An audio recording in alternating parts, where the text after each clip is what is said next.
guys remember the sugar snap peas that we planted here, I don't know, about a couple months ago? They are huge. They are so tall. I just came here this morning and we had a huge storm last night that kind of blew the top of the plants kind of like sideways. So I just came with a little bit of the stretchy tape that I use for my tomatoes, and I just kind of attach it to the trellis. Up to this point, I haven't really been helping them support themselves to the trellis. They kind of attach themselves to it, and the top of the trellis is right here.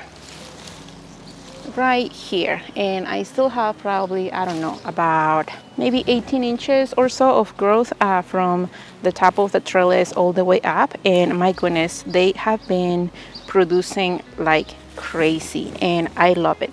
This is actually the first year that I have my sugar snap peas in the ground in my raised beds, and I have to say I think that I enjoy this way in the raised beds better than in containers, because I feel like the plants just do way better as far as producing and getting bigger and taller. But we also had a really wet spring, so I think the cool weather, all the rain, it just helped these guys. And I only did fertilize the one time when I planted them. I haven't added any other type of fertilizer. I maybe watered them 3 or 4 times since then, because like I said, it has been quite rainy here in central Indiana. And yeah, they're doing amazing. I do have in there in between the trellis, because the trellis, if you remember, is kind of like a V shape, upside down. I do have 3 tomatoes in there. They are hopefully growing a little bit. So the idea is that when these sugar snap peas are done, I don't know when that will be, I will remove the plants, and I will let the 3 tomato plants that I have in there continue growing. And let me show you a little bit of what I have going on here in the vegetable garden. It's going to be really hard with the light coming in. It's really early in the morning, but this is the best time for me to come out here and record this. Look at this cilantro plant.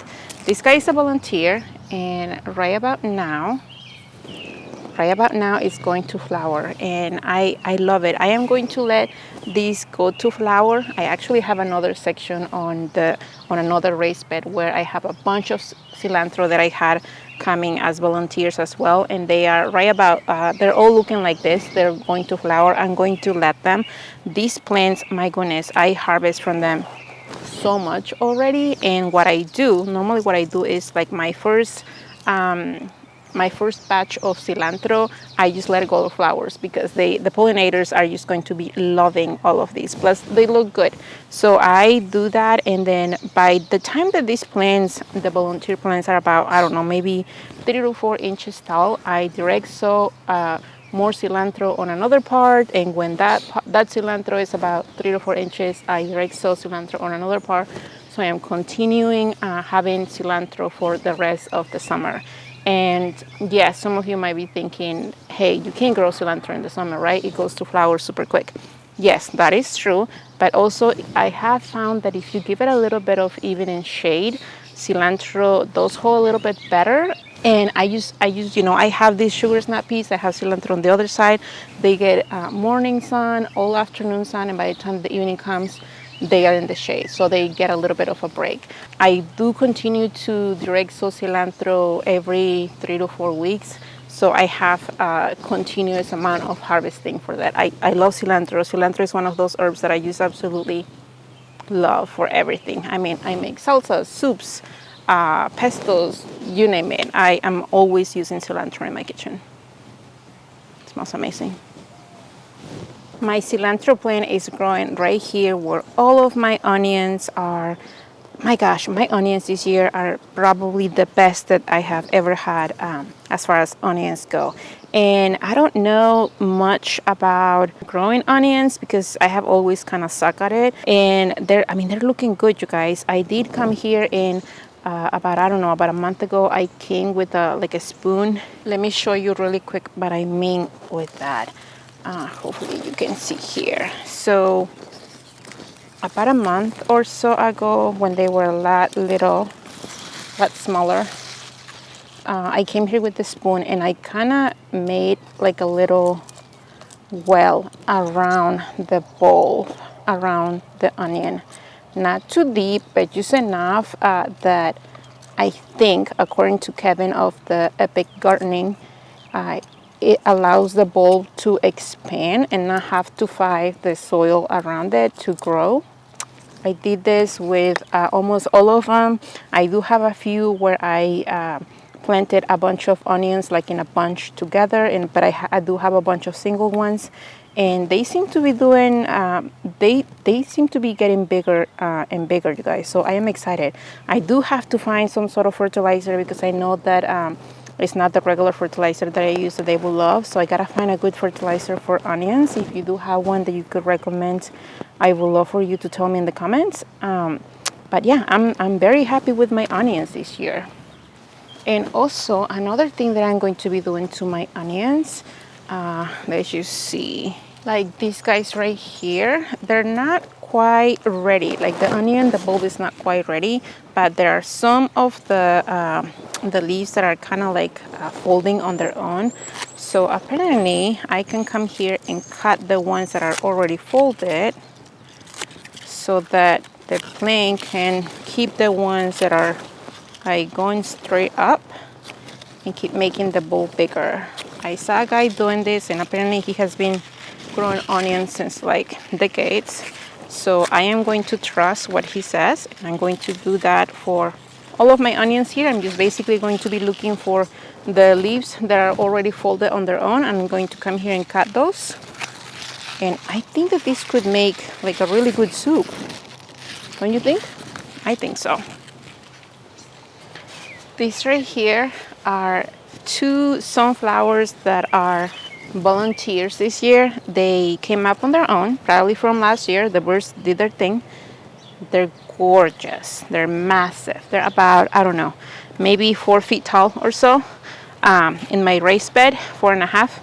And I do have to bring maybe like a couple of teapots or something that can hold them, because I know these guys are going to get huge. And they're also, with the wind and storms and rain, they probably could like fall over. So I gotta have something here to help them. They're gorgeous. These over here are the ones that I direct sowed probably at the beginning of May when the weather was nice and warm. And I have 3 plants here in this corner tall raised bed, and they're looking amazing. Probably right about now I'm going to have to attach them to this arbor here, or standing piece trellis, so that they're not like folding over. You can see how they're kind of like looking for the light a little bit right now, so they're folding to the side. My goodness, you guys, these cherries, these sun sugar cherry tomatoes are just exploding with growth. Let me bring you a little bit closer so you can see the fruit. So in this raised bed, I have a total of 4 sun sugar cherry tomatoes. They're probably my favorite up until this point. They're gorgeous, and what I have been doing is that I have been helping with a little bit of the sticky tape. Let me show you the sticky tape, by the way. I keep calling it sticky tape. It's not sticky, it's stretchy. It just stretches nicely so that when the plant, moves with the wind, the tape doesn't quite the tape doesn't just like keeps it tight. It just kind of goes with it. And with this tape, I kind of have been helping the cherry tomatoes go up here. Like right now, probably could use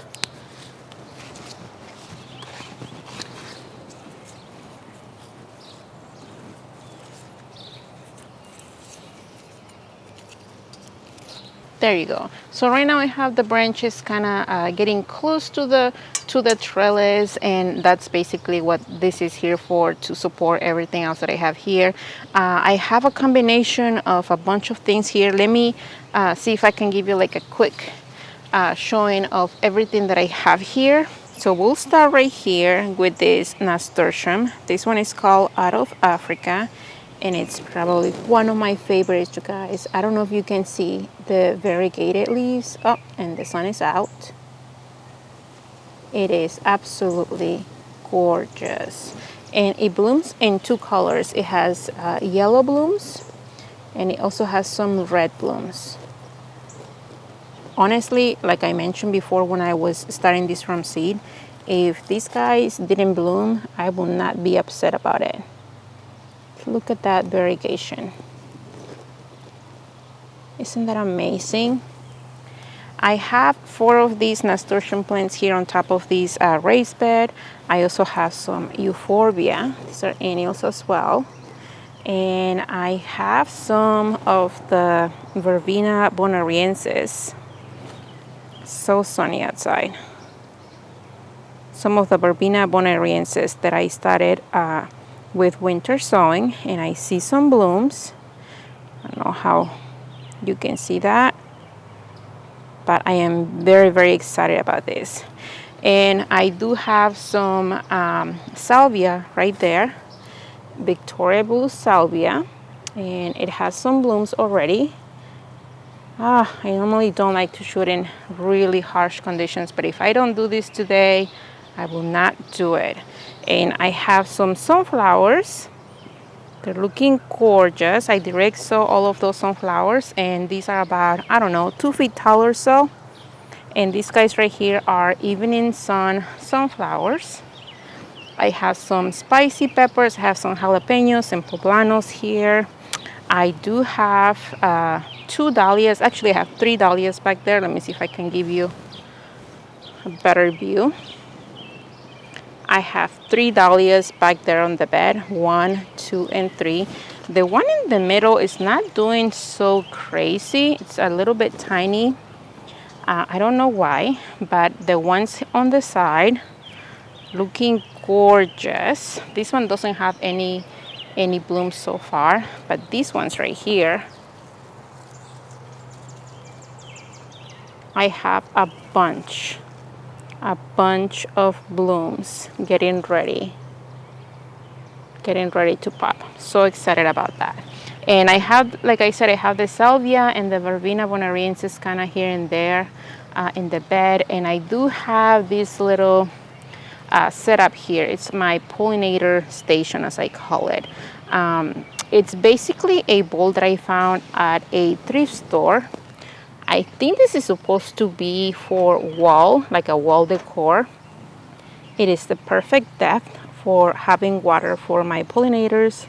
And where I have it on is this little iron, it's a square, it's an iron thing. It's supposed to be for table decor, but it's going to be working great here. And I already spotted a bunch of pollinators and things drinking from it. So I try to keep it clean here on a daily basis, but sometimes I forget, and I'm loving it. I love this bed so much. And I mentioned that I have more nasturtiums and euphorbia and spicy peppers and more sunflowers here on the side. And that's basically what this bed is full of. Tomatoes, peppers, flowers, dahlias, and I love it.